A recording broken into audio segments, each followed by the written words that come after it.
Hey, chaps, do me a favor and tell Johnny, AC, and Snakes that the funniest movie ever is back. Get your extra large cheese pizzas ready because today we're talking Home Alone.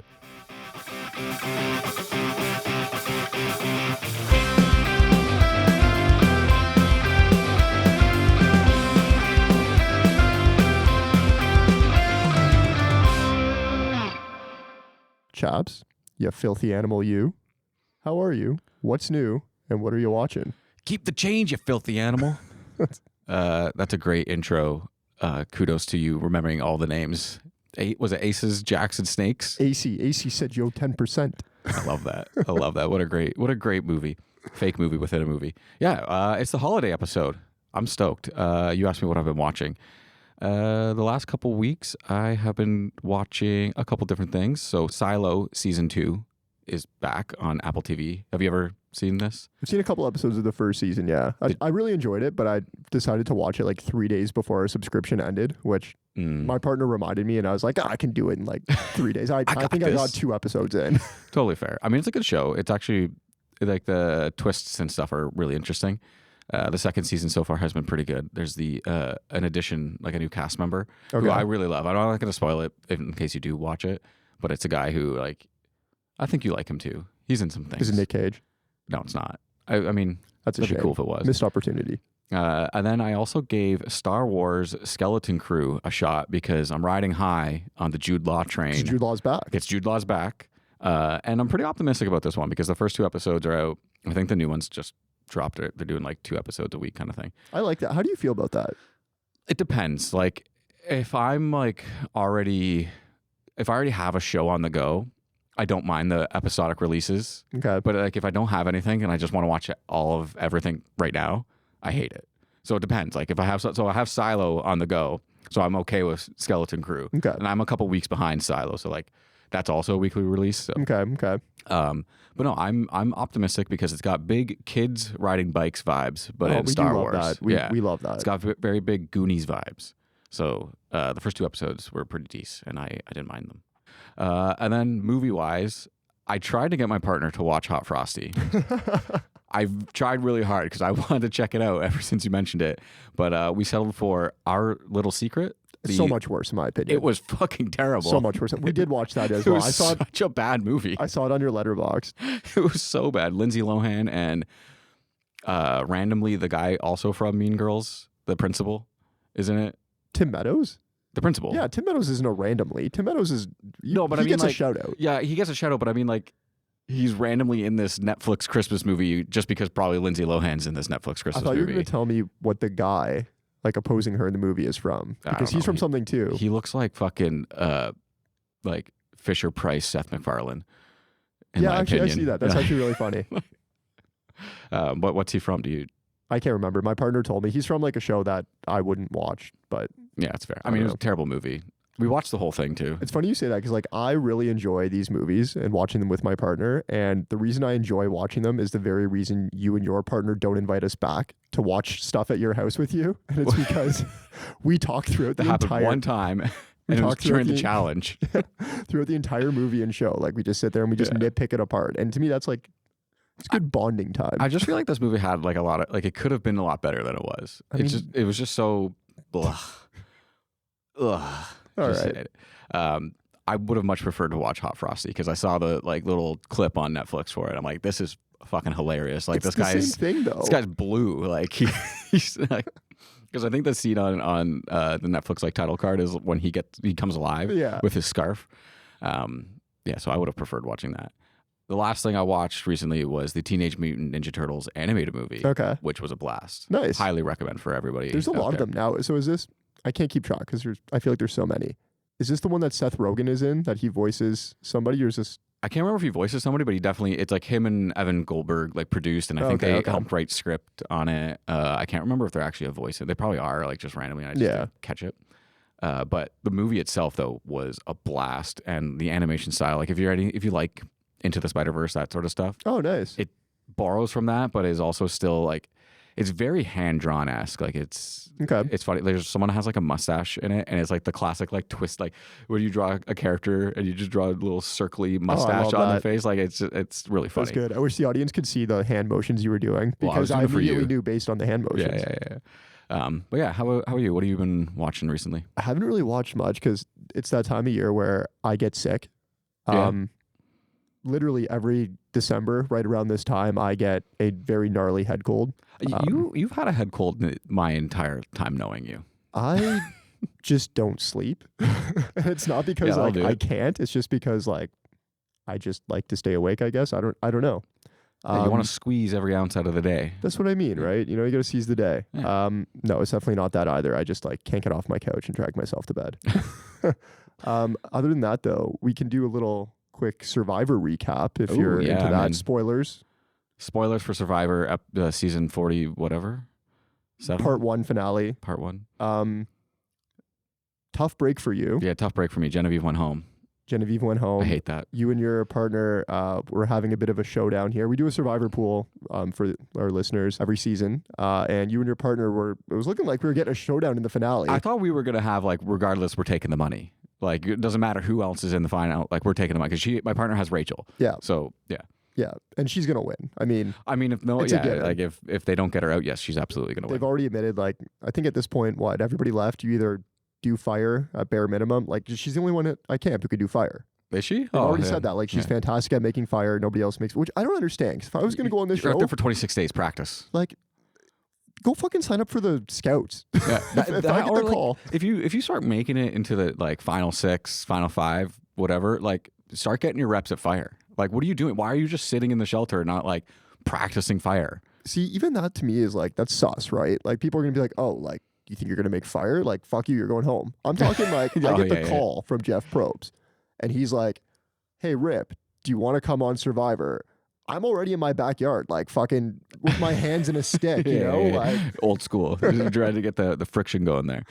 I love it. Wild to me. What do you think about this season, though? Have you enjoyed it? Yeah. We took a lot of seasons off. I think like 2 or 3. I just like, I'm not down with the new format. I miss the longer time that they're out there.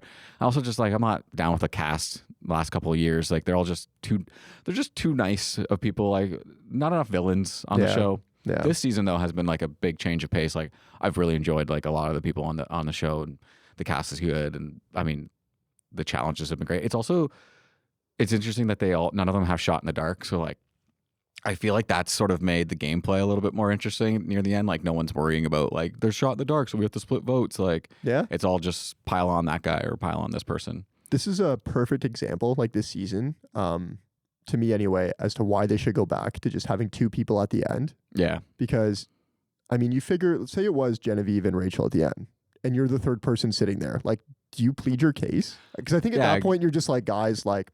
Well, that's what everyone says, right? You bring a goat to the end, like the sacrificial lamb kind of thing, and it's funny because on the episode last night, everyone was like, yeah, these 2 are just like, they think they've got this in the bag. Meanwhile, we're right here. We're like, well, they do, unless you 3 do something, because you've done nothing. It's wild to me. There's no reason to have a third person anymore, in my opinion. They contribute nothing, and they never get any votes. Yeah, it's true. Wild. Unless like you end up with like, remember Michelle from the challenge, like her season? Yeah.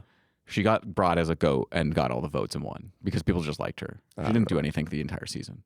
Wild to me. Yeah.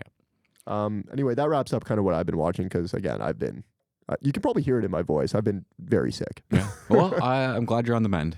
Just a quick show note. We'll be taking a quick holiday break at the pod. So we'll resume dropping regular episodes in January. So we will see you in the new year. Yeah, I mean, I guess now seems like a good time to take a break. When we come back, we're talking Home Alone. When the McAllister family left on their Christmas vacation... Did we miss the flight? No, you just made it. Yeah! They forgot one small thing. Kevin! Home Alone. Police in the northern suburbs are on the lookout for a pair of burglars who are calling themselves the Wet Bandits. We know that you're in there. It's Santa Claus and his elf. Get off my property. This is my house. I have to defend it. He's a kid. I mean, what can a kid do to us? Kids are stupid. I know I was. You still are, Mark. This is it. I don't care if I have to get out on your runway and hitchhike. I am going to get home to my son. Where are you, you little creep? I'm gonna kill that kid! Why'd you take your shoes off? Why are you dressed like a chicken? Gus Polinski, polka king of the Midwest. If you have to get to Chicago, we'll gladly drive. And we're back. Okay, I'm going to hit you with the George format. You ready? Yes. Okay. Remind me for of the those- George format. I forget every time. Okay, I'm going to hit you with the George format. Are you ready? Yes. Okay, for those new to the show, we're going to kick off with casting. Then we're going to dissect the movie, discuss some final thoughts and our nominations for funniest scenes. Mm-hmm. We will declare an MVC, that's most valuable comic. And then I'm going to pick your brain with our head-to-head game. I'll give you a movie from around the same year or tone, and you tell me how it stacks up against this one. Are you ready? I am ready. Okay, let's go. Casting, Macaulay Culkin as Kevin. Yes. Spell Macaulay Culkin. Macaulay. Macaulay. There's too many vowels and shit happening in his fucking name. I can't, and I'm not even going to attempt his last name. How old do you think he is now?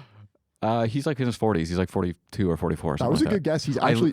I looked up You last looked it night. up. Okay, yeah. Well, He's- because there's another, you haven't gotten to it yet, but I always wondered in this movie why Fuller looks so much like him.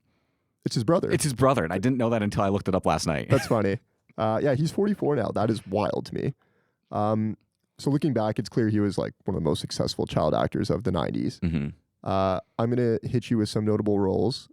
You tell me if you've seen them. Yeah. I've seen a couple of his Uncle early- Buck, 1989. Yeah, I've seen Uncle Buck.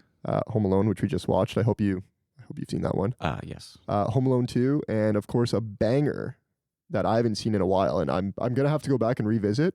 Richie Rich. I knew you were going to say Richie Rich. That's a good one. That's a good one. Because that's the one where they have in the backyard, they have like the family's faces in the Mount They do the Rushmore. Mount And Rushmore. that's They like have- where the big climax is, right? What is it? The McDonald's too. Yeah, That's yeah. a movie where like you had to consult kids because they nail like the childhood like I guess vision of being wealthy, right? Yeah, 100%. Whereas in this movie, you had to consult a diabolical genius.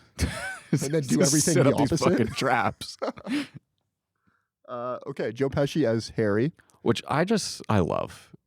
Like, You love Joe how- Pesci as I love Joe Pesci as Harry. Like how, because he's coming off of like movies like Casino. Is he in Casino? Whatever. All those like gangster movies. He's coming off all of those movies, and then he's just in this family-friendly kid movie. It's great, and you know what? We'll go through his filmography here. He does that a couple times actually. So first of all, same birthday as me, February 9th. Nice. Second of all, You're so getting hilarious. doxxed now. What's that? You're so getting doxxed now that people know your birthday. They're gonna Google Rip, and then Joe Pesci's just gonna come up. I'm Yeah, actually true. Joe Pesci. Hey. What do you mean I'm funny? Anyways, yes, like you said, it is hilarious that this movie comes out in 1990 because that is the exact same year Goodfellas comes out. That's so good. Other bangers include Raging Bull in 1980, JFK 1991, My Cousin Vinny, which we will absolutely cover one day because it's hilarious, in 1992, which is the same year as Home Alone 2. So That's awesome. Good for him. this guy he's turning them out, right? Yeah. Have you seen JFK? I haven't yet. It's been on my list Definitely for a check while. it out. If it's not streaming on something, like I just fucking rent it, dude. I know. I don't know why. It's what, $4 to rent movies, but in my head, I'm like, well, I'm already paying for streaming, so. Fair. Anyway, of course, yes, Casino is also Joe Pesci, and that's 1995. So interestingly enough, he announces his retirement in 1999. Oh, he did? He did, but like periodically came back. Like for example, he was in The Irishman in 2019. Was that how long the gap was between his like quote unquote retirement? I don't know anything. To be honest, I'm about not too it. sure. I feel like it was like a big deal that he came out of retirement for The Irishman. Yeah, but he yeah, might have yeah. had like a cameo or two in something else. Yeah, fair. Other cast include Daniel Stern, that's Marv, Catherine O'Hara as Kevin's mom, and as we mentioned earlier, Kieran Culkin as Fuller. Yeah. Who, if he drinks too much pop, you're in for a bad time. He's a bedwetter. This movie is written by John Hughes, who, of course, whose name has come up a few times throughout the pod. His big hits, of course, include Mr. Mom, 16 Candles, The Breakfast Club, Ferris Bueller's Day Off, Planes, Trains, Automobiles, Uncle Buck, Home Alone, and, of course, your favorite movie, Flubber. Yeah, how did you know my favorite movie, Flubber? This guy's just written like every hit. He's absolutely crushed it, and it's such a shame we don't get these movies anymore. And Yeah. like this is something we'll talk about later on, but like he just nailed that like family friendly genre He does. that I do miss like so much. He nails it in such a way that like the movie can be all laughs and like gags throughout, and then he'll put in like 3 key scenes that nail home the theme, and you're like, wow, he did that so like expeditiously, and like it took no time at all, and now there's like a message in the film. Yeah, it's great. 100%. Directed by Chris Columbus. So as we know, Columbo. As we know, he was an Italian explorer and navigated from the Republic of Genoa, who completed. And then founded Hogwarts. That's the wrong Chris Columbus. I'm just kidding. I'm That's pretty some sure history jokes for you all you out there. I'm pretty sure this is actually his first like big directorial hit. He went on to do Home Alone 2, Mrs. Doubtfire, as you said, the first 2 Harry Potters, and another one of your favorites here, your favorite Adam Sandler movie, Pixels. Hey, how'd you know? Okay, so last but not least, Pixels. That's actually hilarious. The movie's not half bad. It's really bad. Can I please move on from Pixels? No. Last but not least, I want to talk about music. Oh, Johnny Wills. It's John Williams. Yeah, gotta love him. I actually did not know that before. How could you not know it off the first note of the movie? I don't know. I guess I don't have an ear for that, but like I appreciate it now. Yeah.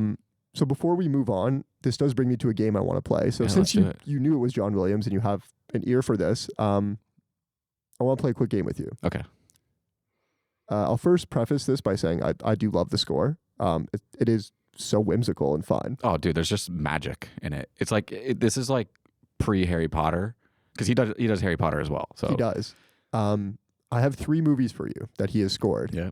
And I want you to tell me if this movie is better or worse with these 3 scores. What do you mean? Like, if take away the score from Home Alone and replace it with one of these 3. Oh, okay, and got you. Tell me the vision that you see. Are you ready? Yeah. Okay. Star Wars: A New Hope. Yeah. like you're like the main theme. Correct. That's so weird. I can't do it. I would need to see it. Like I would need someone to like make the cut of it. Okay. I got a good one for you here. Jaws. Yeah. Dun-dun. Whenever they're when Marv and Harry are on the scene. Dun-dun. That one kind of works. That would work. That one kind of works. This last one for you, I can also picture a scene from the movie that would work with it. Indiana Jones. Oh yeah, like dun dun dun dun dun dun. Dun. So what's the scene you picture? I'm picturing he's lugging the sled up the stairs. Okay. And he's getting into the sled. Yeah. And we're ready. He's about to go down. I picture a different scene. Okay, hit me with what you got. When he's running away from the cop after shoplifting. That's a good one. And he does the slide on the ice. That's a good one too. Yeah. Winner might be Indiana Jones. I think it's the Indiana Jones one. Jones. That might be one of my favorites. Like, I don't know. It's so hard to like rank John Williams scores, but the Indiana Jones one gets me fired up. I mean, and then there's also Jurassic Park too. There's so many, hard. But for some reason these 3 like stuck out to me. I felt like you could kind of play with them in this. I just feel like movies are better when they have like a classical score in the style of John Williams. Like they're just better for some reason. I mean, we could also bring up like E.T., right? Yeah. Oh my God. Let's go. Let's talk. Okay, we're doing a John Williams pod. That's it. I mean, let's move on then. General thoughts. Excluding the score, of course. Well, I mean, the score's part of it, really, for me. Like, because this movie, when you look back at all the other ones that we've done on the pod so far, this movie has, and I guess it's not fair to some of them because, like, those are straight up comedies, and like this is more of like a wholesome Christmas, whatever. But it's really funny in its own right. But it just has a level of craft in the filmmaking that the others don't. Like, aside, like Austin Powers and maybe Ace Ventura aside, the rest of those movies seem like they could have been made by all the same guy, like that we've done so far. Like there's just no real like, I don't know, like visual identity to them that set them apart. But in this one, there's like a tone, there's a sonic identity, there's a visual identity, there's like real like filmmaking effort put into it. Whereas some of the movies we did in the very beginning were like, I don't know, it's just fucking Seth MacFarlane on a ranch doing funny shit. And it's like, it's got no real character to it. It's just, yeah, it's hard to describe, but this has something special, I think. That's fair. I see what you're saying. There's more substance to it, right? Yeah. For sure. Okay, well, I mean, I have a question for you then. Was this movie like a childhood staple? Yeah. 100%. This was on at our house all the time every Christmas. Either this one or the second one. We didn't fuck with the third and fourth. I don't think anybody did. I think I have seen the third one. I've seen the just to third check one. it out of curiosity, but no, it is not good. I just like the setup for this movie is so perfect. Like the chaos of it all. Like there's so many things that like can't happen today. I'll wait till we get into the rundown to start talking about it. I don't want to get ahead of you. No, I love that. And like we've always been a Christmas Vacation family. Yeah. However, like I will say this one probably gets played like 9 times out of 10. I think we're also like Christmas Vacation is like, I mean, that's my dad's favorite. Like I think it's his favorite all time. And that's movie. what it is, like, right? It's funny that you say that because it's like you're influenced by your parents in terms of this. Like it's their tradition, right? So it's almost like moving forward, either you're going to hand down the Christmas Vacation tradition to your, future little chaps. Yeah, future little chaps. Or because we grew up with Home Alone being, I guess, like what our Christmas Vacation was to our parents, who knows, maybe that's what will pass down and that'll be the new tradition moving forward, right? The other one too that was on a lot was Christmas Story. That was a big one in our house as well. Like I remember when that one TV channel did 24 hours of A Christmas Story. I don't. It was just on. My dad would have it on for like one key scene at the very end that we can't talk about now because it's not, it's offside a little bit, but when they're in the restaurant, if you remember that part. I actually don't, and I'm going to use that as a on-ramp to jump into Home Alone. Let's jump into Home Okay, Alone. for those who have been living under a rock, the summary for Home Alone is an 8-year-old troublemaker mistakenly left home alone must defend his home against a pair of burglars on Christmas Eve. It's kind of a lackluster summary, IMDb, but I mean, probably could have just wrote that myself. Yeah. You could have. Okay, let's jump in. So we start off, Joe Pesci is dressed as a cop at the McAllister house. So we're setting the scene here and introducing the chaos. Kids are running around the house. Adults are yelling. Joe Pesci is just trying to get a word in with Kevin's dad. I don't know if you picked it up here, but there's 2 kids fighting with swords on the stairs. I didn't notice that. I didn't notice that until today, but for some reason that just kind of stuck out to me. Also, we learned that somehow all of these kids are here and their parents are just not. Yeah. There's lots of them. I love it because, like you said, Pesci's trying to get a word in with the owner of the house, which, by the way, side note, this is like really great way to case a joint. Oh my God. You know what I mean? Like he's going to dress up as a cop, just let everyone know like there's a lot of crime around this time of year. You got to lock your doors and be secure. And he's part of the Wet Bandits. It's no one funny knows. Because like they're painted as like super incompetent throughout the whole movie, right? But this is truly brilliant. There's a lot of parts where it like goes anti to like how incompetent they're painted as in the movie, but like they're also still really smart criminals at the same time. Because there's a part later on that I really like. But what I was gonna say, like, there's all these scenes where he's trying to get a word in, and he goes, "Hey, your parents home?" Yeah. Do they live here? No. It's so funny. And it's funny because that is exactly what like kids would say, right? Yeah, like exactly. It's so frustrating just watching him interact with all of these children. Yeah, then you got the pizza guy shows up. I love how he answers the door too for the pizza guy. Like, why is Joe Pesci as the cop answering the door? He's just like, yeah, I'll get it, don't worry.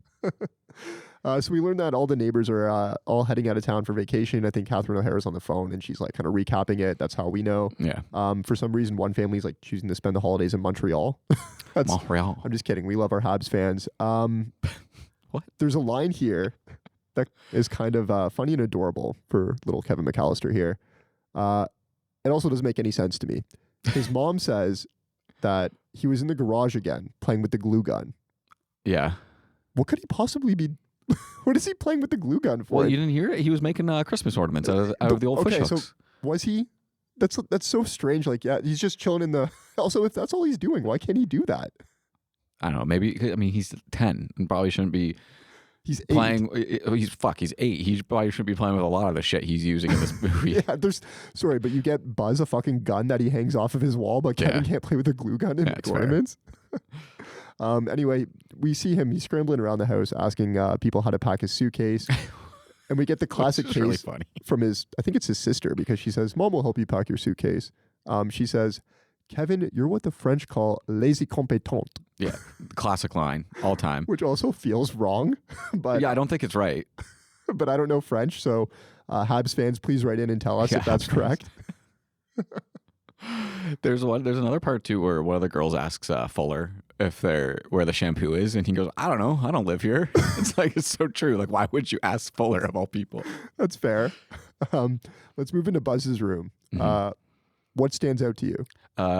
Buzz with like an all-time chirp, phlegmwad. Phlegmwad. What does he say? "Kevin, I wouldn't let you share a bed with me if you were like growing out of my ass." Yeah. So good. And then he tells a story about fucking Shovel Slayer. Old Man Marley. Old Man Marley. Before we get to Old Man Marley, can I just ask you what kind of psycho owns a spider at that age? Yeah, I feel like that was like a weird thing. Like, why? I knew people who had spiders and tarantulas growing up. Did you? I knew like one person. It might have been like a friend of my brother's who was like an oddball. Do you think when they were writing this movie, they added the tarantula because they knew it would come back later? Like when he puts it on Marv's face? Yeah. Or do you think they were just like, oh, he's like a 12-year-old boy. Like they like tarantulas. It's definitely probably what you said first. You think they Yeah. came back and added it? Because it really does like speak to, I guess, Buzz's character as a complete He's such a dick. as a complete dick. I mean, you remind like when you grow up with an older brother, that's what's like. Or I guess, as they say in the movie numerous times, jerk. Like Yeah. maybe we should bring jerk back. Yeah. Okay, so let's talk about Old Man Marley. So I want to preface this with: do you think he's actually scary? If you're 8 years old, that guy's scary as fuck. Okay, and now let's get into the. And it's like it's the boots too. Like there's everything about him. He's got this oversized fucking winter coat on. His boots are never done up. They're just like flopping around with his buckles hanging out. He makes like a terrifying noise like as he walks. It's so as an 8-year-old, before you even hear the rumors about him, you're like, "Fuck this guy." Yeah, and he just drags around a salt can with him. It's fucking weird. He is known as the South Bend Shovel Slayer. That's it. Back Shovel in Slayer. '58, he murdered his whole family and half the people on his block with a snow shovel, and he's been hiding out here ever since. This is also this leads into one of Buzz's first like we learn that Buzz is a fucking idiot. The story about he keeps his victim like he says they never found the bodies, but he keeps his victims in the salt, which turns them into mummies. The salt turns them And I'm into like, mummies. Buzz, you're just contradicting yourself like left, right, and center with this story. But I know they're all 8-year-old kids and like eating this shit up. Like This is something you would absolutely believe as an 8-year-old. oh yeah, 100%. everyone had that house on the street where you're like, that's the haunted house basically. That's like, true. Don't go near that house. It's so true, Yeah. right? There's always one house on a street, and it's this poor fucking guy. Like, Because you learn later that this guy is the fucking lifeblood of the movie. he's a great. Give me a sequel with him in it. It's just all about him and his relationship with his son. That's what I'm talking about, man. Like later, we're probably getting way too ahead of ourselves, but there's those two scenes where we learn that he's got an estranged relationship with his son, and then at the end they reconnect, and it's like that's the real meaning of the movie is that it's never too late to reconnect with your family. Somebody get A24 on the horn; they'll produce the shit out of that. That's what I was saying. My thought was like. There's two movies here, and one is about him, this old man reconnecting with his family, and that is Oscar bait, and you can't change my mind. That's so funny. Okay, so the pizza finally shows up. The family digs in, and we still have total chaos. Yes. This ends, of course, with a room fully pissed off at Kevin, even though it's not really Kevin's fault, in my opinion. I agree. I like this is where we get the classic line, "Look what you did, you little jerk." Yeah. And I'm like, okay, this family's kind of being really mean to Kevin. They're Like so mean to everybody's him. being really mean to Kevin. I kind of get why he's like, I wish you'd all go away. Like this family's a bunch of jerks. Like, come on. Also, if we're being real, you're the parents or the adults in the room. Like, Buzz is a little asshole. And he probably started this. Oh yeah, but this is always Buzz's fault, probably. Anyway, next thing you know, Kevin storms Buzz, eggnog spills everywhere. Uncle Frank says the line that you just said. And Kevin's mom drags him upstairs to the 3rd floor. The 3rd floor. On the way up, she tells Pesci that they're off to Paris and leaving tomorrow morning. This ends with like one of my favorite lines in the movie. It's just like such a throwaway. Kevin's mom says, say goodnight, Kevin. And he says, good night, Kevin. Yeah. the classic 8-year-old response. So good. Before we move on to any more like afterward stuff, but there's one part in here that I didn't catch until this viewing that I thought was maybe a bit of foreshadowing for Kevin and maybe like a leftover in like a prior script where one of the kids hucks his bag down the stairs and it almost hits Pesci. And I'm like, that's where he got the idea for the paint cans. Oh, true. And I'm wondering if there was like a version of the script where like things that happen to him throughout the movie lead to the ideas for the traps later. Oh, I like that. I don't know. It's just a thought I had. No, that's a fun little thought for sure. So this whole like introduction of chaos ends with Kevin basically saying, I wish, I never saw any of my family again. Yeah. Super hurtful, by the way. Yeah, very. And next thing you know, we're kind of doing like a transition, I guess, through the night. We see the like winter strongest gust of wind, minus a tornado, I guess, ever. Knocks the hydro wires out, powers down. Airport Express arrives, and we see more chaos again as, I guess, because they slept in. They slept in. The entire family is rushing around the house. They never make this flight, by the way. This is insane. This is something. There's two things I want to bring up here. Is remember the days that you could accidentally sleep in? Yeah. Like when like the power could go out, and like when you didn't have cell phones that had like the timer to go off all the time. Like now, if you're sleeping in, you're doing it on purpose because you're hitting that snooze button 17 times. But this used to be a fucking thing where like the power could go out in the middle of the night and your alarm clock just doesn't go off. Like, it's a fun movie, but my like major qualm with this is there's no way a house of like 20 fucking people, somebody's not getting up at the crack of dawn. Like Uncle Frank's getting up 5 times throughout the night. Yeah, to he's take a piss. taking a piss. Yeah, for sure, 100%, for sure. right? But that doesn't mean he's fucking looking at the clock every time, right? I mean, I think you like look outside on piss also, number 5, and you Uncle see Frank is the one. Uncle Frank's not fucking responsible. no, but he's also the one who wants that free trip to Paris. That's true. Yeah, he really He's does a like fucking that. cheapskate. And you brought up like you're never making that flight. Remember the days when like you could run through an airport? I mean, we never got to experience this because that was after. Yeah. But like that used to be like a classic trope. Is like you could run through the fucking airport and just make your flight by minutes, by barely seconds, because there's no security and all that stuff. Now, if you're late for your flight, with having to be there 2 or 3 hours early, you're just like straight up asshole. But before, it was like, oh shit, you tell everybody that. You're like, oh yeah, I transferred from this airport to that airport in 25 minutes. It was crazy. I just barely made my flight. Yeah. So I want to put a pin in this because I have a question for you about it. But before that, I do want to mention this is also where we see Mitch Murphy, the most annoying kid on the block. Oh yeah. And this is what leads to them forgetting Kevin, right? Yeah. Heather is doing the head count. She includes Mitch as Kevin, meaning we're not accounting for Kevin. Okay. So now we see the family. We're rushing through the airport to the absolute banger, Run, Run, Rudolph. Yeah. And they do actually make their flight.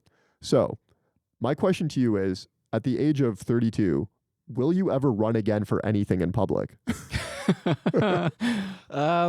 Like you see a bus pulling away, you're not running. Like you're it depends on how "Fuck far. that." Like because I have ran for the streetcar. But it's like the streetcar just got there and I only have to run like 15 feet. If I have to like chase something, it's not happening. Okay. It's not. Let's add to this question.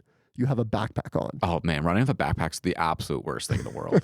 Everything in there is just it's going up and down. It's slapping against your back. It's throwing your stride off. You look ridiculous. Yeah. Everybody's like obviously watching you because it's hilarious. Yeah. There's nothing not funny about a person running after a bus. I don't think I could run through an airport.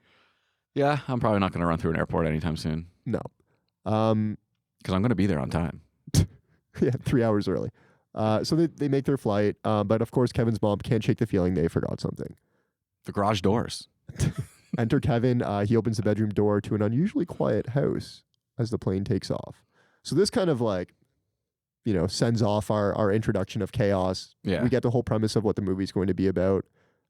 Initial thoughts on the first 15 minutes here? It's like the setup is so perfect and clean. Like they've accounted for almost everything. Like with the power going out, the house is already crazy and hectic because there's so many family members there. Like I said, the power went out, so the alarms, they slept in, so it's even more crazy in the morning. Then you got that little fucking shit, Mitch. Like he's bothering one of the drivers at one point, and the kid, he goes, "Look, kid, I told you before, don't bother me." It's so good. Yeah, I love it. So yeah, all that stuff just adds to this like air of chaos that someone could feasibly be left behind. Yeah, I mean it's not unbelievable, right? Like they did a good job, like kind of cleaning up as they went along, just to make sure there's no loose ends. Yeah, okay. Which is what I appreciate about these kind of movies. Like they actually like the story like makes a lot of sense. Like there's not a lot of holes you can poke into it until like later on. I also just want to mention: did you catch Frank stealing stuff on the plane? I did. Yeah, he says, "Is this real?" He says, "Is this real crystal?" And then he tells his wife to put it in her purse. What are they, salt shakers or something like that? Like because they're in first class. That's so funny. Thoughts? Yeah. While we're here, thoughts on the parents sitting in first class and leaving the kids in coach? Honestly, I like that move. It's a good move. It's a good move for them. But if I see like everyone else on the plane, exactly right, I'm like, fuck you guys. What asshole up in first class left their kids back here? That's so funny. Okay, so moving on. Kevin is home alone. Yep.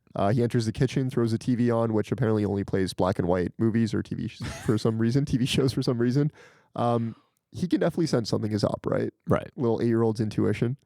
We watch him wander around the house and even into the scary house basement.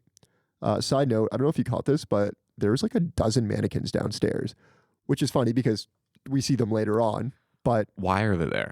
Why does like I guess maybe it's somebody's a fashion major, right? Yeah, that or like I don't know what their jobs are. I don't know what they do. So after seeing the cars still parked in the driveway, Kevin concludes he did it. He made his family disappear. See, like, again, that's like one of those pieces that, like, okay, we're going to leave the cars. And like, but why does Kevin not know they're taking a bus to the airport? Like, isn't that something that would have been said like, to the whole family? Are we really going to fault him for not knowing like the intricate details of travel to the airport as an 8-year-old?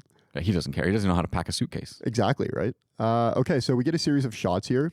Kevin is home alone. You know, we get a fun little montage of all the things that a kid left on his own would do. He's jumping up on the bed while crushing snacks. Yeah. Side note, no snacks in my bed. I don't know if you have the same rule. Yeah. Yeah. My partner's always trying to sneak snacks in the bed. It drives me you don't nuts. want crumbs in the bed. No. Yeah. He's running up and down the stairs yelling because he can.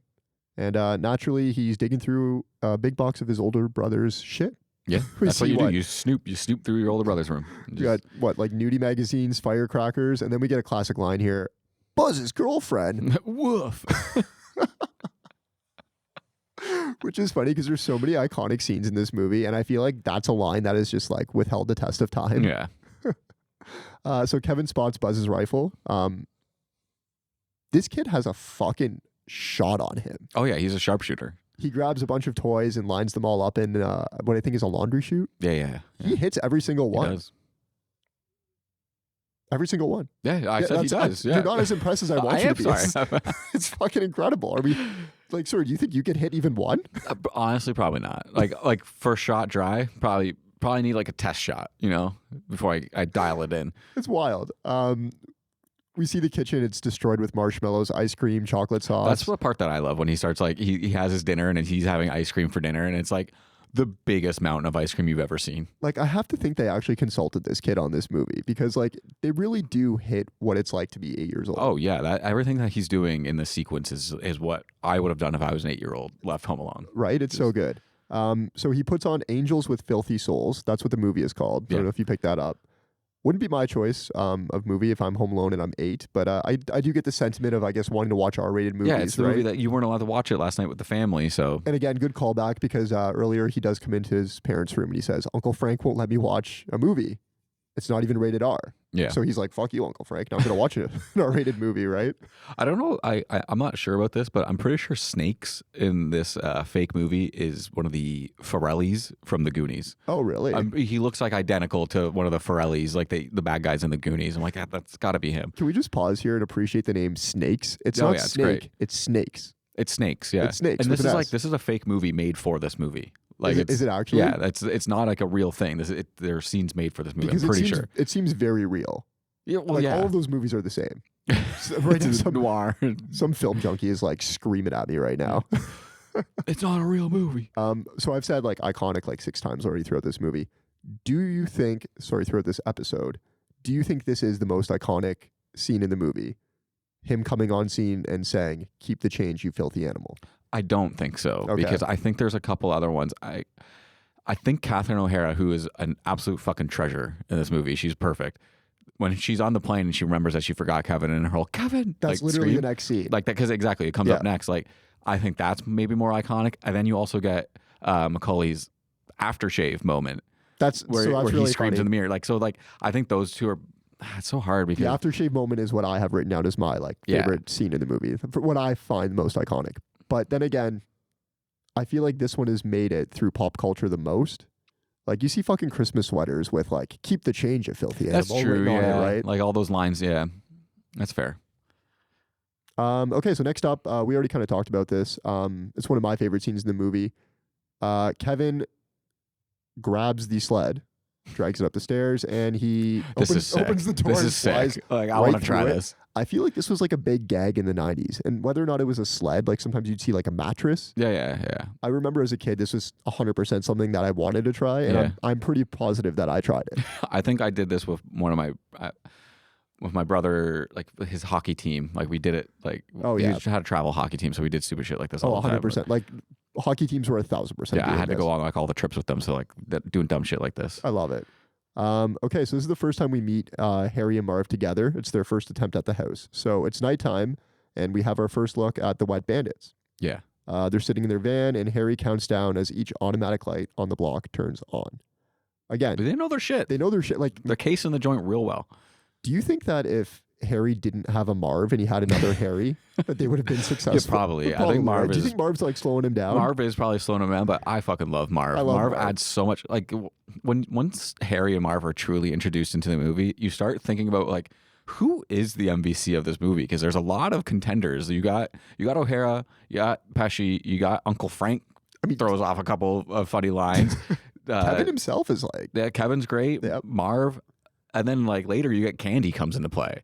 And it's like, fuck, who do you give this to? Hold on, Candy. Yeah, hold on, Candy. So Kevin's watching the Grange as Harry and Marv make their move. He sees the silhouettes and whispers as they make their way to the back door. But Kevin, being quick on his feet, he turns on all the lights and scares them off. We get a final shot of Kevin terrified under the bed. Cut to the family at the airport. They're scrambling to reach somebody back home. Mm-hmm. Meanwhile, Kevin climbs out from under the bed with an epiphany. Only a wimp would be hiding under the bed, he proclaims. I'm not afraid anymore.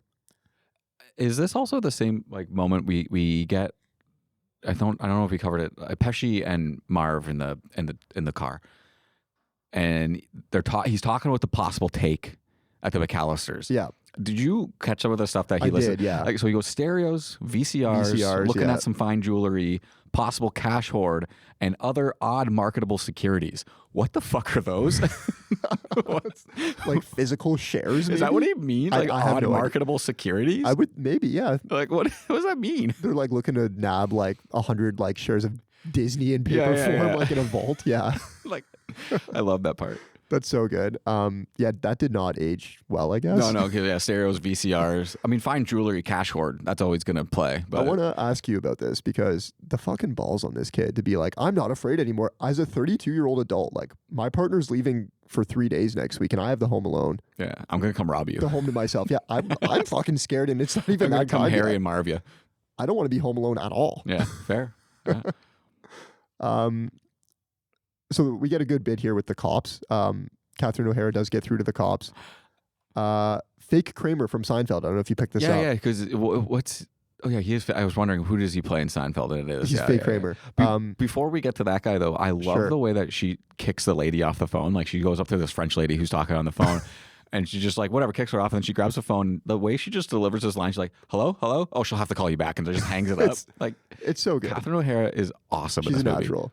So basically, Fake Kramer is reading off the police handbook, basically, to Catherine O'Hara while crushing a donut. Yeah, and it drops on the phone. Yeah, Did you see that? He just eventually transfers her back to the first cop she was speaking with.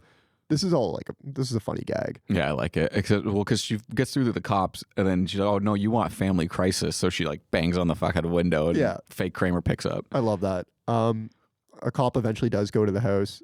But Kevin's not coming to the door because he just dealt with the wet bandits. Well, that, and this cop is just banging on the door, doesn't say he's the cops. Yeah. Like, he just bangs on the door and goes, there's nobody here. Tell them to count their kids again. You fucking suck. Like, good job, Chicago PD. Aren't you supposed to announce that, yeah, this is the Chicago PD, is anyone home? Like, yeah.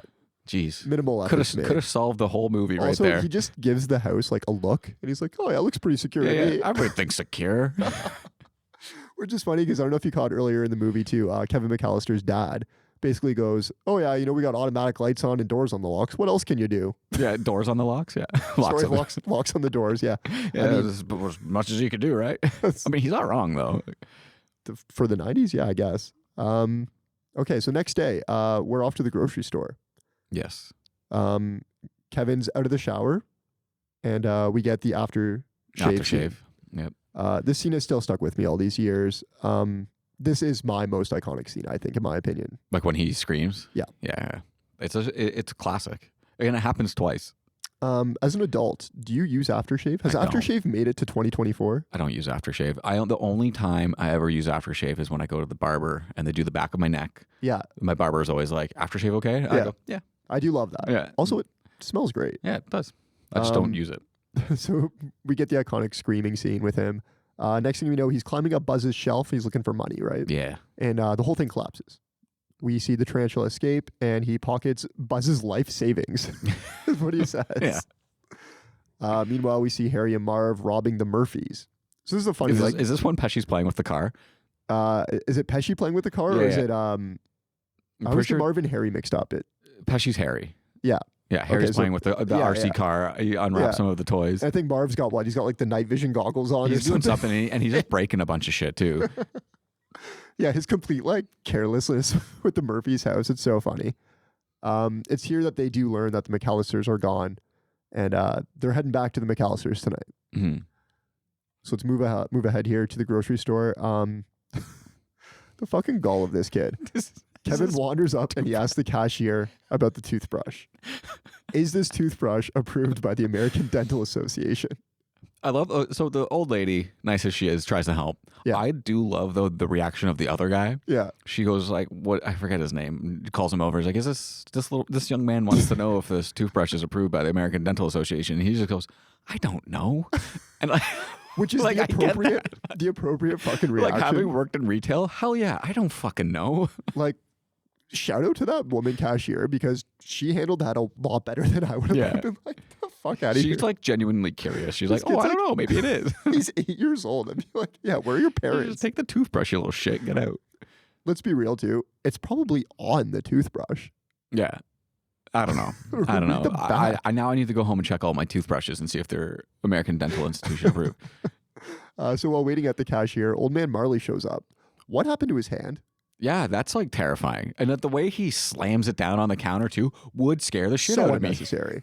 Yeah, just like invades Kevin's space. His hand Yeah. like reaches around him to slam it on the cashier, right? It's all bloody and shit. Yeah, right. So this turns into a high-speed chase between Kevin and a cop. A high speed chase. Yeah, let's call it that. Before even the cop, the cashier yells at Jimmy, "Jimmy, stop that kid!" Yeah, Jimmy. And then he goes out and he gets to the corner and like he's like, "Uh-oh, I'm not faster than a 10-year-old." So he spots a cop and tells the cop to get him. Why yell at Jimmy? Like this poor kid's just like stocking shelves, and he's Well, like, I mean, Jimie "Fuck." should have been able to catch him. Like, Jimmy gets looks spry. outside. He's like, "Fuck this." yeah, he's like, "I don't get paid enough." He doesn't. This is a great like chase scene though. The whole sequence. Yeah, you gotta love just a chase through a winter park. It's so scene good. and an ice rink involved as well. Like it's great. And it's just like, let's be real, it's on brand for like what would happen of, you know, I guess the joke is an overweight cop is chasing like a fucking spry little kid through. Yeah, and he's just running and sliding on his knees on the ice, like no like regard for his body. Just like I'm just gonna do this, and Indiana it's gonna Jones work. theme is playing. Yeah, like, exactly. Let's be real.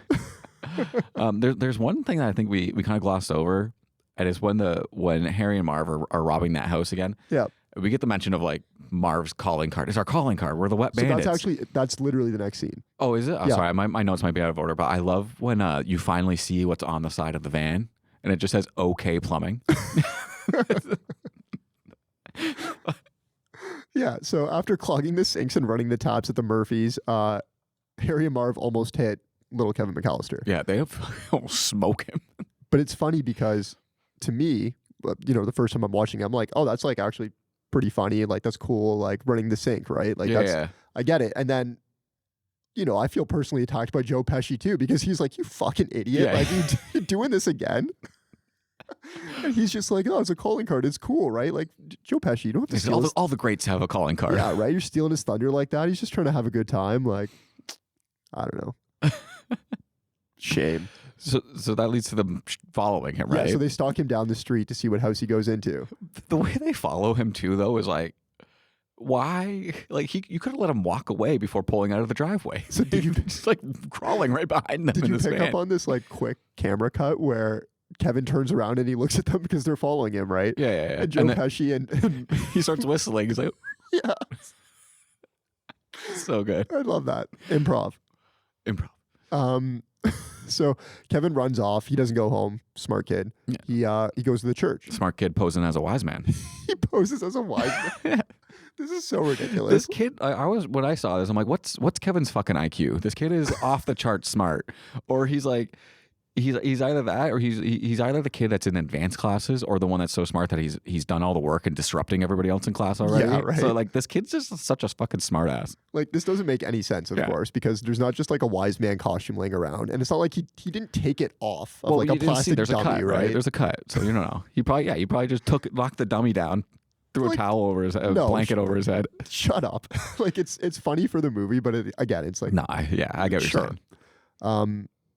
So we end this scene basically. He says, "When those guys come back, I will be ready." Mm-hmm. Brave fucking kid. Boy ever. So that night, Harry and Marv do return. So Harry and Marv pull up to what is a party? A party, yeah. A party at the McAllisters. I'm going to ask you again. Is this the most iconic scene? I mean, this is really good. Like, cause you got Kevin dancing and he's pulling all the strings. Jingle Bell Rock is Jingle playing. Bell Rock is going. We see the 50 mannequins from the basement, right? Just the setup that he has that he's put on, that he's made this elaborate hoax to fool the bad guys. Michael Jordan on the train. All of it's so smart. The mannequin is on the turntable, so it's spinning around. It's fucking brilliant. Yeah. How is it? No 8-year-old ever thinks of this. I couldn't think of this. No, I would not. I love it. I'd buy it from Macaulay Culkin though. I don't know why. He sells it so well. He does sell it. He has good. the most mischievous look. He does. Yeah. It's like almost a shame that the Jim from The Office look at the camera wasn't invented yet, because it's so perfect for this. It right? is, yeah. So this does scare Harry and Marv off. We get a little celebratory scene here. Kevin finally gets his cheese pizza. He does. I love that. I don't think we've brought it up yet. What? The fucking statue getting knocked over repeatedly. Oh yeah, it's just like a running gag in the movie. Like the pizza guy hits it, and then the airport guys, and then the pizza guy again. So the delivery guy shows up and he sees a note pinned to the front door. Again, this kid is brilliant. Yeah, the scam to get free pizza is like, it's not free. Not he pays free, for it, but the scam. Yeah, he could have got. Yeah, he definitely could have got that pizza for free. So the pizza guy shows up. He sees the note pinned to the front door to go around back. Yeah. He knocks on the door and Kevin plays Angels with Filthy Souls. Leave it on the doorstep and get the hell out of here. Yeah. Continues to play the video in response to, the whole sequence. Just tell me how much you love this scene. So I love this scene, but I wish they would have just saved it for when they do it to Marv. Because he does it again, and it's the same series of events to That's Marv. true. I wish they would have just saved it for that, because Marv's acting during that part is just, we'll get to it. The physical comedy is off the charts. One thing I do appreciate from this, though, and it's a bit of a running gag, and I didn't really notice it until I watched it this time around, is whenever he plays the movie and it scares somebody off, they fall into the garbage cans. Yeah. And I like the idea of Kevin getting a kick out of it, because after he comes outside and picks up the garbage cans, he resets. He's like, I'm going to use this one again. Yeah, that's pretty funny. It's so good. Okay, let's skip ahead a few scenes here. We get a series of shots of Kevin basically doing chores. Mm-hmm. Have we checked in with the family again? Because there's a really good buzz scene that I want to talk about. Please share. So they go back to the family, and I have to say, the whole family, aside from Catherine O'Hara and maybe the dad, seems pretty fucking cavalier that They're Kevin's very chill about left home alone. And then so you get one of the sisters like, shit, we need to make this family care more. So one of the sisters is asking Buzz, like, aren't you worried that anything's going to happen to Kevin? And he goes, I'm not worried for 3 reasons. A, I'm not that lucky. 2, we have smoke alarms. And D, we live on the most boring street in America. And that to me, just another reason of Buzz, you're such a bonehead. I love the way he lists that off. Kevin got all the brains, right? A, 2, and D. So funny. God, what a little jerk. Eh? Oh yeah, he's a dick.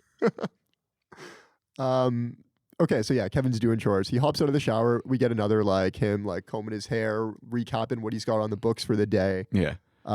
He's going to do groceries. He does laundry. All the things that an 8-year-old would do home alone. Of course. Yeah. Taking care of the house. He's the man of the house. Anything stand out here for you? No, just it's funny. I just love his monologues in the mirror. I wash my body with soap, and including behind my ears and in my belly button, which I've never done before. I like that. He's all of a sudden more of a grown up now. It's so good. And then again, we get a classic Christmas song. He's singing along to White Christmas. Yeah, exactly. So good. I like that he decided to go to a different grocery store this time. Oh, that's true. Yeah, he did. Smart. Yeah. A kid. He's got brains, man. So he gets eyeballed by the cashier as he's approaching with his shopping cart. I find this scene particularly funny because the cashier is suspect of him, right? Mm-hmm. What kind of 8-year-old would do this? It wouldn't even cross my mind that he's on his own. The only thing I ever did, my parents sent me to go get milk. Sure. At the corner store. Yeah. When I was maybe 12. 100%. Yeah. That's all I was ever able to do. If I'm this cashier, I'm not oh, this kid must be on his own. Look at the items in his shopping cart. What fucking 8-year-old's buying laundry detergent? Yeah, no kidding. I'm not thinking this kid's probably on his own. I'm that's funny. He wants to push the shopping cart because he's 8 years old. Yeah, true. Right? Yeah, you're saying she's calling him out, baiting a scene. It's ridiculous. Yeah.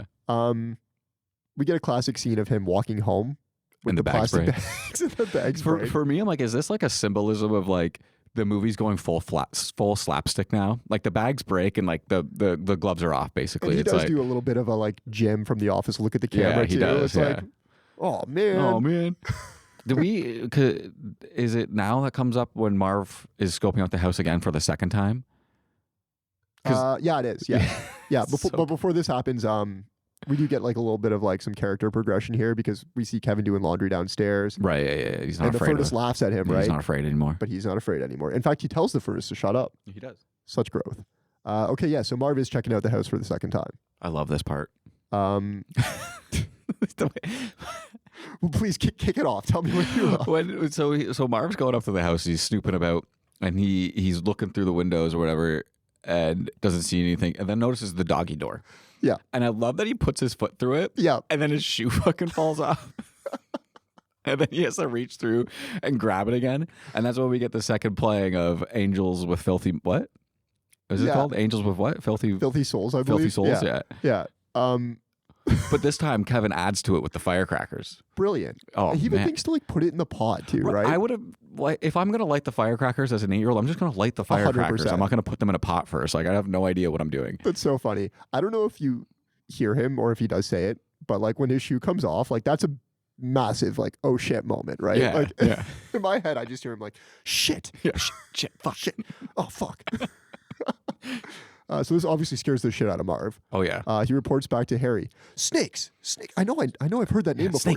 Snakes. The way he fucking lunges and dives over the garbage cans for to save his life. He just leaps over them. It's such a really good bit of like what we said, physical comedy. It's such good physical comedy. Even just like him recapping it, like his body is just like he's so. Because you also get a really good part too. Because he's like you said, he's recapping it to Harry, and then I think Marv says something. Sorry. Harry says something that makes Marv think, and he just starts staring. He stares off into space, and you're not sure if he's like gone, if he's listening. Yeah. And then he goes, "Oh yeah, that's right. Yeah, that's a good idea." Yeah, we should do that. We should wait. He's like, "Kids are scared of the dark." And actually, is again you're like, afraid of the dark too, Marv. But you make a good point because again, like Joe Pesci is like kind of a criminal mastermind here because he says like, "Hang on, like if we do get like pinched, then we should have somebody to squeal on if someone else is here, right?" Yeah. He's not wrong. It's smart. But if we do get pinched, I love that. I just love the way their brains think though, because again, they're like, well, this is also our territory too. Like, what the fuck? Like someone else's case in the street. Yeah, someone else's case in this joint. Let's move on from this to what I have to imagine is one of your favorite parts of the movie. Are you talking about Enter John Candy? I'm talking about the introduction to John Candy. Oh, yes. So Catherine O'Hara at this point has made her way to Scranton. Yep. Office shout out again. John Candy overhears her laying into the customer service rep, and John Candy offers her a ride. Let's talk polka. Let's talk polka. Gus Polinski, the polka king of the Midwest. Fucking great name. Gus Polinski. Great name. Up there with like Snake Plissken. I have to think that while he's doing it, when he's going polka, polka, polka, and he's naming off all these polka songs, like Candy's just riffing, right? He's got to be. Because I think that the story goes, they had him for 10 minutes, and they're like, let's go. Whatever we can get out of you right now.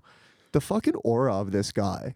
Like he knows how to steal a scene. It makes me want to go back and watch more John Candy movies. Like I haven't seen enough. I don't think. Like I've seen Uncle Buck. Uncle Buck is great. I haven't Planes, seen Trains, and Automobiles is that's another. one I actually haven't seen before. One. So I need to definitely check that out. But there's just so much good shit with John Candy going on. Like he's like, oh, if you don't mind riding with a bunch of polka bums, like just all this stuff. Once they get her into the van too, and they're singing all those songs, and he's trying to get her to play his clarinet. Is it a clarinet? Like, go ahead, try it. I don't know. I don't know instruments. I was gonna call it an oboe. Maybe. I don't know what they use in polka. Yeah, Polka King of the Midwest, the Kenosha Kickers. Yeah, the Kenosha Kickers. That's she's it. just like not cluing in. Like, he's like, oh, we had a couple like big hits in the like 70s or something like. It's like, oh, big in Chicago. No, what's he say? What's that? Shaboya. Yeah, Shaboya. It's so good. This is just an introduction to him, and he grabs the scene. Oh, it's so good. It's so good. Okay, so moving on, Marv and Harry spot Kevin. He's cutting down a Christmas tree. Yeah, he's cutting off the top of their tree in the backyard. And that's when Marv and Harry clue in as to what's going on here. They decide they're coming back tonight, and we're about to get our final showdown. Come back at 9 o'clock. At 9 o'clock. 9 o'clock. Just like a quick Google search. Mm-hmm. Chris Columbus was like, oh, we should get a scene maybe with like Kevin cutting down a tree. Right. And wherever this is taking place, the person whose tree he's cutting down did not know that this was going to happen. Oh, really? So they're like, there's a fucking kid cutting down my tree. What the fuck? Which is so funny. I mean, I guess, does that also mean that they literally let him cut down the tree himself? Like, It looks like he did. they just gave this 8-year-old a saw, and they're like, There's "Go a for lot it." of things in this movie where I'm like, yeah, they just let him go with that. Like I think he's literally shooting that BB gun. Like, Yeah, he's actually hitting all those targets. Okay, let's talk pregame. yeah. Kevin knows what's coming. We see him. He takes the ice for the warm-up. We're going to go through a couple quick scenes before we get to the final showdown. Yeah. Kevin visiting Santa Claus. Kevin attending church. Yep. And he's doing a lot before 9 o'clock. He's doing a lot. He's before not 9 giving o'clock. himself a lot of time. He I got is. worried. I was like, how's he going to pull this off? So let's talk Kevin visiting Santa Claus. It's great. This is a great scene, and the guy that get to play the Santa Claus, like, he really nails the vibe that they're going for, right? Yeah. He's like he's hacking a dart. He's like your 27-year-old roommate who just, he's waiting to hit it big, right? Yeah. he just rips darts all day. Exactly, like, 100%. I get a good laugh out of this too. The parking tickets on the car. Yeah. That's great. I also he's like, well, you're not gonna talk to Santa and leave without nothing. My elf took the last of the candy canes home to her boyfriend. So here, take these 3 Tic Tacs. Right? Like the guy nails the vibe. It's so good. He's got the beard down, and he's good for him because he's like a little worried about it. He's like, I don't want to ruin this kid's image of Santa Claus. But Kevin, being the smart guy he is, he knows how it works. Yeah. He knows how he's gonna go talk to the big guy. Yeah, exactly, right? Okay, let's move on to the mass, because this is like a very heartwarming scene. This is the scenes where you start to get like the theme / message of the movie coming through, right? Yeah, like, Kevin, you should be grateful that you have a family, because old man Marley doesn't talk to his son. Yeah, and it's a tragedy. He's not such a bad guy after all, but it is a little weird how close to his heart he takes the advice from this 8-year-old boy. Yeah, it's one of those things. Like, I don't know, you're a curmudgeon-y old man, and but you this buy into it. 8-year-old finally opens your eyes at you should just call your son. Yeah. Like, stop being he's afraid. He's afraid that he won't answer. He's afraid he won't talk to him. Blah blah blah. All I that like stuff. that, and there is a lot of good lines too, like you said, like, oh, you're never too old to stop being afraid or whatever, right? Like, that's good stuff. It is exactly. Kevin's dropping that wisdom, and then I think he starts talking to them about something else, about what is it that they're talking about? Because he says a line. He's like, I had a friend who got nailed because he wore dinosaur pajamas. I have that actually written down. That's really funny. So he mentions he gives a check to his granddaughter or niece or whoever, right? Right. And then Kevin kind of goes, oh, I wish I could get a check. Instead, I just get clothes. And that's where we get wind of the sweater with the big bird on it. That's it, yeah. The old man's like, well, that sounds pretty nice. He's It's like, tough are you for a kidding kid me? in the second grade. Yeah. Are you kidding me? A guy like me in the second grade? So I'll good. get pummeled for wearing that. Okay, I think this is a good spot to take a break. And then when we come back, we're going to get into the big showdown. Okay, sounds good. Okay, we're back. It's time for the showdown. So I'm going to go over the series of shots here of Kevin preparing the house for the big battle. Yeah, I love this stuff. So we see Kevin, he's laying out the toys in front of the front door. Yeah, I mean, that's like a classic. Like, that makes sense. He's dumping water all over the stairs. Again, I mean, that tracks. You're 8 years old. You're trying to think of stuff to do. To me, that's like the most realistic like one. you've seen your parents step on your toys. It hurts their feet a lot. Like, you've seen that sort of stuff. Like, those two are very practical. Yeah. Now we start getting a little out there. Heating the doorknob. How does he understand how that works? I don't understand how it works. Yeah. What is it? Is it convection? Right? Conduction? I don't know. Where's our doctor friend to tell us these science terms? I have no idea. Tarring the stairs. Yeah, the roofing tar. Why do they just have roofing tar? He just knows what that is. And that it's going to be sticky. The zip rope from the house. I buy this one because that's sick. Yeah, because all kids do want this. That's really real. cool. Like but how did he make the contraption that rides on the zip line? Is my question. Like That's a good point. It's like handlebars with what I can only imagine is the wheel from a clothesline in the middle, and he's rolling that along. You know what? That does make sense. The feathers in the fan. Again, ornaments by the window. Yeah, that tracks. And finally, the paint cans. Paint cans. Okay. Is that? Yeah, that's it. Yeah. Yep. Yeah. We get a glimpse of the clock here. It's 8:57, and he's like, "Oh, you know what? It's time for my mac and cheese dinner." Yes. He doesn't get to have a single bite. That's sad. That kind of bummed me out. Yeah. Okay. That's why I told you he was cutting it close. He was cutting it close. This guy wants to go to church. He wants to go see Santa. Dude, you got to prepare. I mean, think of all the other traps he could have made if he didn't fucking do those two things first. I like to think if he did one more trap, Harry and Barb are dead. Yeah, I don't know how they survived, to They're be done. honest. One of the questions that came to mind when this whole sequence is happening, I'm like, is Johnny Knoxville just a big fan of Home Alone, and that's where Jackass was born? Like he's like, I love these little traps and pranks and hurting other people in like a playful way. I want to do that as a movie. I love that. All right, enter Harry and Marv. Round 1, the BB gun. Oh man, this just sets the tone. So we kick things off with a BB gun to Harry's nuts. Yep. Yeah. And Pesci's reaction is just priceless. It's perfect. It's so good. It just sets the tone for the rest of what you're going to see. It's going to be completely slapstick from here on out. Exactly, right? Because like naturally, what does Marv do? Like he decides to stick his head through the fucking doggy door. And there's Kevin just fucking lines up the shot. He's so lucky he didn't get that in the eye. Like that's all I can think of is like, You'll shoot your eye out, kid. Yeah, shoot your eye out, kid. Okay, I have a question for you. Yeah. As we move on, Harry and Marv decide to split up. Yeah. Harry takes, I guess, like the front door, back door situation. Mhm. Marv takes the basement, main floor window. Right. I'm going to go over what each of them encounter before they meet up again. And you tell me what your preference is. Oh, okay. Which one I would rather endure? Yes. Okay. Yeah. This is Okay. good. This is a fun game. Okay. So to reiterate, Harry takes the front door, back door. He gets the scorching doorknob, Yep. the blowtorch to the head, Yep. and the feathers. Oh man. That sounds pretty fucking awful. Yeah. But then you get to Marv and you're like, oh man, that sounds fucking awful too. Okay, so Marv takes the basement and the main floor window. They both get ice too. They both slip on ice. They both slip on the ice, yeah. Marv takes the iron to the face. That's fucking diabolical, man. Like, because you didn't mention that trap in the setup because you don't see him setting it up. But the classic, oh, I'm gonna turn on the light, and then but look it just up. pulls down a fucking heated iron onto his face. I don't even know if it's heated, but like you see the imprint. It's like, did it hit him that hard, or was it Yeah, also true. turned on? Yeah, was right? it? My thought was that it was turned on and hit him that hard. Either way, it's a great visual gag, and he fucking sells it. It cranks him in the face, It man. does. Oh, it's so good. He just drops like a sack of potatoes. It's so like that's the kind of shit. Like I said, it's diabolical. Like this kid's an evil genius for rigging up that little trap. Like that one alone is crazy.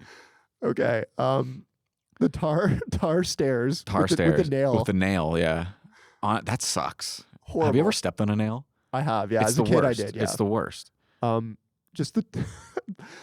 What made him think that he could go up the stairs with the tar there to begin with?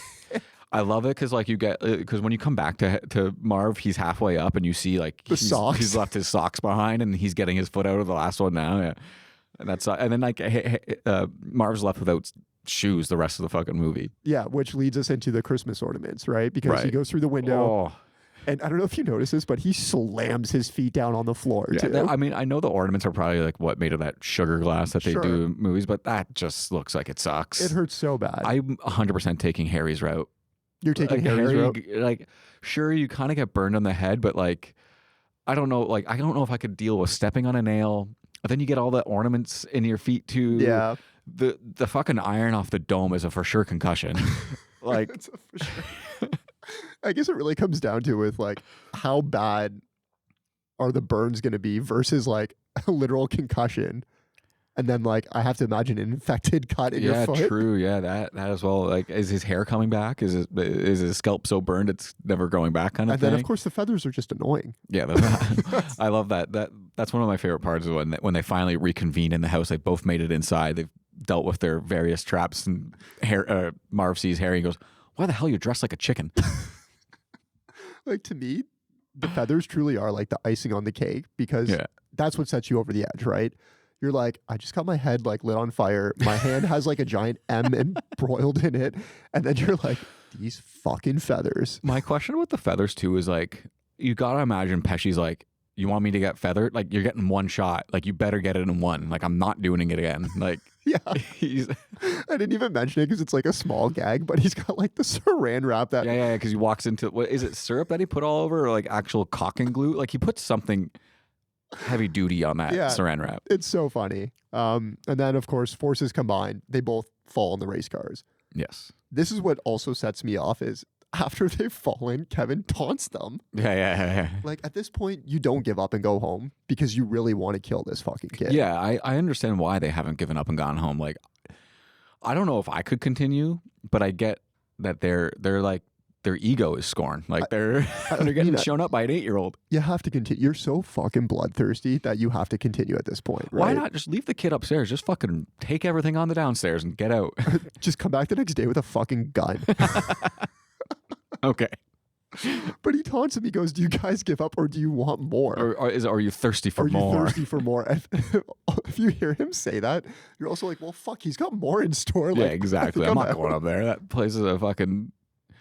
So they rush up the stairs, and bam, we get the paint cans, right? Oh, yeah. I love that Harry ducks the first one, and then just Marv, again, already having been hit in the face with an iron, gets smoked by a paint can. It's so funny. I don't know, man. Just there's something about like people getting hurt is just always going to be funny. Yeah, especially when they deserve it, right? Yeah, they're bad guys, right? So it's okay.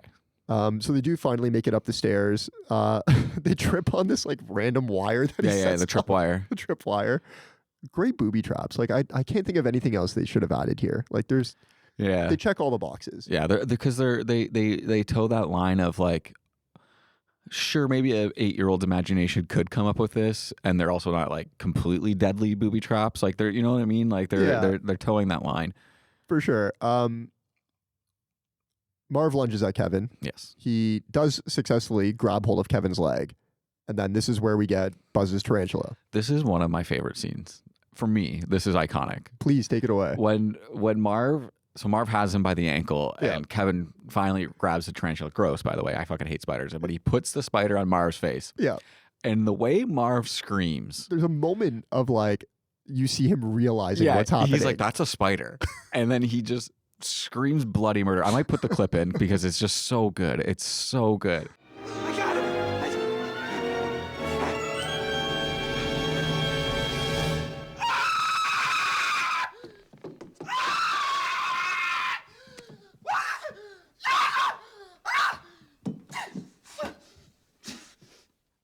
It's so good. The face he makes, everything. It's perfect. It's so great. I love this too because he eventually gets up and he sees the spider.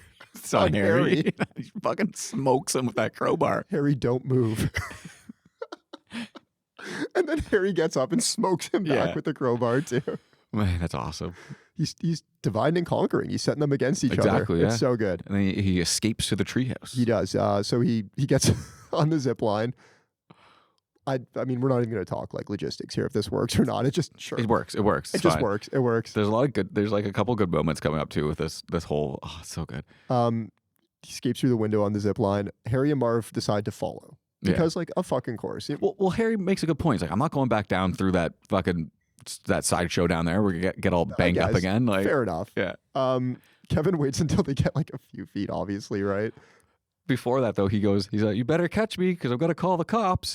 And then Marv's like, oh, we should go. Like, he's going to call the cops. Like, from a treehouse, Marv? That's so good. He waits until they get like a few feet in before like flashing the scissors. Yeah. Oh, guys. What he said? He's got the hedge clippers. Hedge cutters, yeah. I'd like, you're not making it back to the window in time. Not at all. And I think so he cuts the rope and they just smack the brick wall. I think they're done. I think that is it. They are out cold, maybe dead. like what do you do? I mean, really. Kevin books it to the Murphy house, but instead of following him through the basement, Harry and Marv finally clue in like, hey, maybe we should like take a different route and kind of head him off. They finally think they got little Kevin McAllister, but enter Old Man Marley. Old Man Marley. With the very shovel they accused him of murdering an entire neighborhood with. I love how it's just like, so Marv's been hit in the head with an iron and a paint can, but it's the shovel that knocks him out finally. I mean, hey, that could have finally been the last straw, That's right? It, yeah. So we get a final shot here of like Joe Pesci in the cop car with a few feathers sticking out of his hat. This really makes me laugh. We see Kevin, he's leaving like milk and cookies for Santa Claus. It's funny because like Old Man Murphy's like, let's get you home, but then just leaves him there alone. Yeah, I mean, It's just like doesn't take him to the cops, doesn't. I have to imagine at that point, all other burglars take note of what just happened. Yeah, don't fuck with the McAllisters. That's it. Like, this house isn't worth it. again, like, how many VCRs can there be in this fucking house for them to like follow through with going to this house? Like, the first second you get wind of somebody being here, like, it's obviously a very affluent neighborhood. Just fucking hit all the other houses. Well, that's what they think. It's just an 8-year-old kid. They think that they're going to be able to like deal with him and get in and out. But then, like, what was their plan to begin with, right? Because they don't seem like, you know, they're not there for the kidnappers, score. not murderers. Yeah, right. They're there for the score. They were probably just going to tie him up and then ransack the place and let him go. That's even kind of like fucked up, though. Yeah, I guess just fucking go to the other houses. Yeah, that's fair. I don't know. Bad criminals. Anyway, we end the movie on the next morning with Catherine O'Hara finally showing up. Yeah. Before we get there, we've kind of skipped over one of my favorite parts of the movie. It's another candy scene. So we're back on the I'll call it the Gus bus. The Gus bus with Gus Polinski, Polka King of the Midwest. Love it. And he's talking to Catherine O'Hara, and she's saying, "Oh, I'm such a terrible parent. Like, left them home alone. Like, have you ever left your kids alone?" He's like, "Well, I've never left my kid alone, but I left him at a funeral parlor once. Yeah, he was there all day with the corpse. Came back at night." So good. One of my favorite lines is like, "Yeah, he was all right in 6 or 7 weeks. You know, he came around, and started talking again." Yeah, he came around, and started talking again. Jesus Christ. Yeah, he was there all day with the corpse. I mean, before we do final thoughts here, I guess we can talk about how she shows up like 5 minutes before the rest of the family. I know, yeah. Well, I mean, because it's the whole, like, she's the mom, right? She's going to do whatever it takes to get to her kid. So Absolutely. She tried. Yeah. And then the dad's like, well, if you would have just waited, you'd show up right with us. Fuck. Not the moment. Fucking Mr. McAllister. He finds the gold tooth, though, too, right? He does. He's like, honey, what's this? Yeah. Good stuff. All right. Final thoughts. Final thoughts. Well, the last scene that we get, Kevin looks out the window and he notices that old man Murphy reconnected with his son. Yeah. And that's the moral of the story. Yeah. Is that there's always time to connect with your family at Christmas. I love that. Yeah. I don't know. This movie is just fucking great. It is. It's great. The first half of it is very whimsical and like, oh yeah, it'd be so much fun to like be home alone when you're 8 years old, whatever. Like it's very like it's got this like magic feeling about it. And then the later half of just all the traps is just some of the best slapstick comedy around. Like it's just so good. It was so good, right? And I mean, they don't make them like this anymore. They don't make them like this. Like what really stuck out to me was, you know, it's really just like a family movie. Mm-hmm. There's some solid like slapstick, you know, humor in it. Yeah. There's also good writing throughout the rest of it too. Like, pardon? There's also good writing throughout the rest of it too. Like some of the things like with Buzz's character being a complete blockhead and the way he lists off the reasons, like just great stuff. It's so great. And then at the end of the day, there's no swearing, there's no drugs, there's no sex. It's just a wholesome flick about a kid beating the shit out of two grown adults, but it's done in like a family, like digestible manner, right? Yeah. No, it's great. It's great movie. Before we jump into the MVC and funniest scenes here, I want to ask you if you've heard about Stoned Alone. I have not heard about Stoned Alone. Okay, so in 2018, it was announced that Ryan Reynolds wanted to make a Home Alone movie titled Stoned Alone. Okay. Reynolds would play a 20-something stoner who, after missing the plane for his holiday ski trip, gets high and becomes paranoid that people are breaking into his house. While high, he tries to thwart the thieves who actually are breaking into his house. So Fox greenlit this before the Disney merger. Okay. Disney killed it when they bought Fox. Yeah, that makes sense. Chris Columbus went on the record saying, "This is an insult to the art of cinema." I love that take by good old Chris Columbo there. So, I mean, let's talk this. Does this work for you? Are you bummed now hearing that this got chopped? So, I'm not bummed because it leads me to another point that I was reading on Reddit. Every year, this kind of comes up. I think people are like, "Okay, we're a new Home Alone movie with Macaulay Culkin now, but it's set in the Purge universe." Okay. So, like that's like the Reddit thread, right? People are theorizing what would his traps be and stuff like that. So I don't know. I think there's different ways to take that sort of. I would love like another Home Alone-ish style movie, in this vein, but like it's so hard to do it. You don't get kid actors the way you used to. Like the ones that you get these days are they're kind of shitty. Like they're not good. Like normally I'm not about, I guess, I don't know, making movies in the spirit of other movies. This kind of works for me. Yeah, the Stoned Alone's interesting. And I feel like it's a good project for Reynolds. Whereas like I feel like now he's kind of up his own ass too much. But I feel like this is almost like back to like his roots. Yeah. It's just him kind of like, as long as he doesn't break the fourth wall, like I'm fine with it. But like just like a funny, like I picture one of your favorite movies, True Romance. Yeah. Almost like Brad Pitt's character in it. Okay. You know what I mean? He's just kind of like low energy, but like Yeah, like the stoner. Yep. But it's funny. I don't know. I'm a little bummed out actually after reading this and knowing that this movie did exist at one point. I would definitely watch it. For sure. Okay, let's take a break, and when we come back, we'll do funniest scenes in MVC. Yes. Okay, let's talk funniest scenes. Would you like to take it away? Yeah, I have one top scene and a couple shout outs just because I think easily the best one in this movie is just the defending the home sequence. Like from top to bottom. It's the last 20 it's minutes. The star. It's the star of the show. Absolutely. But some of my shout outs, scaring Marv with scaring Marv and the pizza guy with the snakes shooting scene. Yeah. All time. Hilarious. Everything with Candy is amazing. Everything, yeah. Like it's so great. And Buzz's explanation of why Kevin will be okay is just so good too. Yeah, like you said, I mean, there's fun sprinkled throughout the whole movie, but really the humor is in the final like 20 minutes. Yeah. So why don't you tell me what your favorite booby traps are? And let's go from there. So visually, my favorite one's got to be the iron. The iron is hilarious. The iron to the face is just a great visual gag, and the way whoever I forget his name, who plays Marv, the way he sells it though is just perfect. It's so good. There's no beating it to me. We kind of like brushed over it, but falling down the stairs, yeah, like that'll always be so funny to me. And I like how you do it two different ways, and the reactions are like a lot different. Like Pesci falls down the front stairs, right? Mm-hmm. You know, he's like a little pissy about it. Marv fucking drops down those stairs into the basement. I also love there's a good shot when he's trying to stand up again. Yeah. And his feet, he's like dancing basically on the foot, and then he's got his crowbar locked into the jamb of the window. The reactions to the injuries, they do a really good job selling it. Oh yeah. Like you truly think Pesci's hand is like burnt to shit. Yeah, they have really good screams and yells of pain. Like it's really good stuff. There's a lot of like funny little lines here too. Uncle Frank, anytime he delivers a line to Kevin or calling somebody a jerk. Yeah. Uncle Frank's a dick. Look what you did, you little jerk. Like you said, Gus Polinski. There's a scene I want to bring up that I didn't touch on throughout the pod, but Catherine O'Hara is at the airport and she's trying to get tickets and she's convincing people, right? Convincing people to sell her tickets. She's talking to an older woman, and this older woman's such a bitch that I can't help but laugh, because she's obviously told this older woman like her whole story about her kid being left home alone.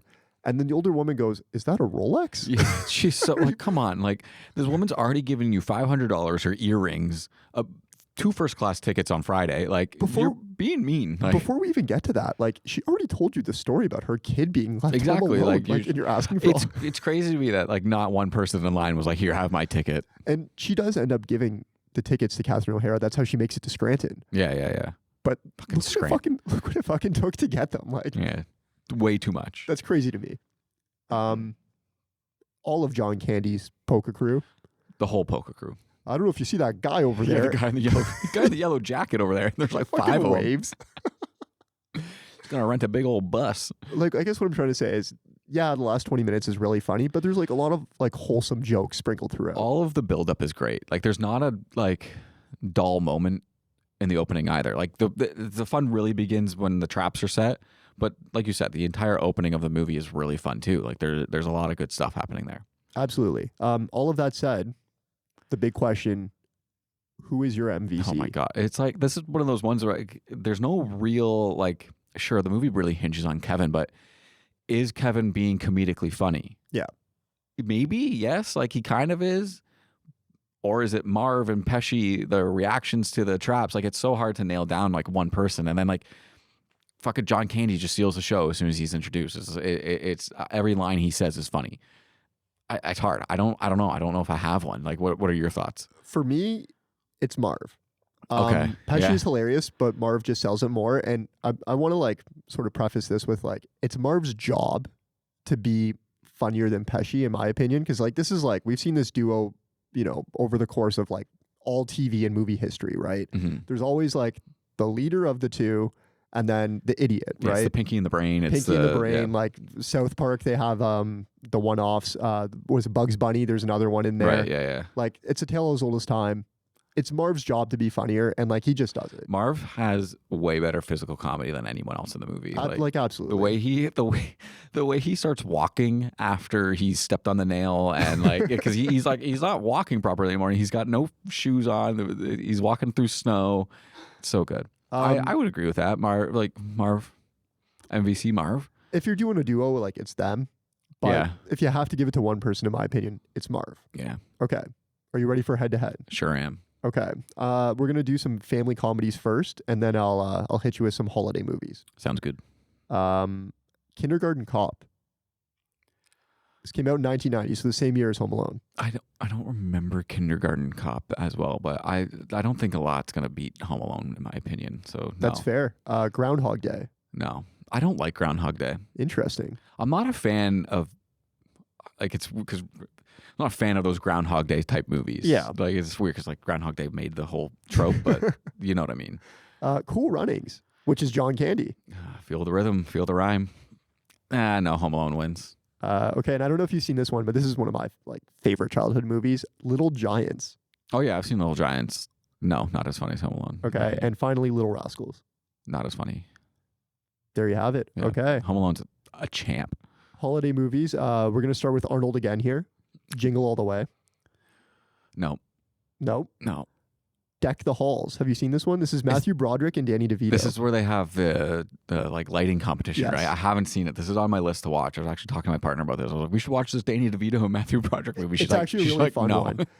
These ones always make me laugh because like Danny DeVito is obviously like, you know, the joke, like he's the comedic whatever. But Matthew Broderick's not wrong. Like that would fucking suck to live next to that neighbor. Yeah, for sure. You know what I mean? For sure. Spirited with Reynolds and Will Ferrell. I actually enjoyed that movie. Like, I think it kind of got a bad reputation. Like, didn't get as enough credit. But I don't think it's better than Home Alone. The last two are some bangers, so brace yourself. Oh, man, you're gonna put me up against Vacation, aren't you? Elf. I don't know. I haven't seen Elf in a while. We might actually do Elf, so I don't know. Okay. We'll wait. We'll wait. We'll wait for that one. And finally, Vacation. Vacation. I don't know, man. They're like almost every single line that Chevy Chase has in that movie's funny. It's hard to be Christmas Vacation. It's really to hard. Me, that is the goat. I would go tie. You would go tie. That's draw. I'm not going to call you a coward. That's fair. Other people might, but I'm not going to. Recency bias, draw. I might revise that on the next episode. Okay, well, there you have it. I mean, that wraps up Home Alone. Yeah, wraps up our first holiday episode. But yeah, that was a great episode. I love this movie. Great. And, you know, you filthy animals, tell your friends. Follow us on Instagram, YouTube. Yeah, we're on YouTube. We're on Instagram. Subscribe to the show on Spotify if you haven't already, and share with your friends. All right. Alrighty.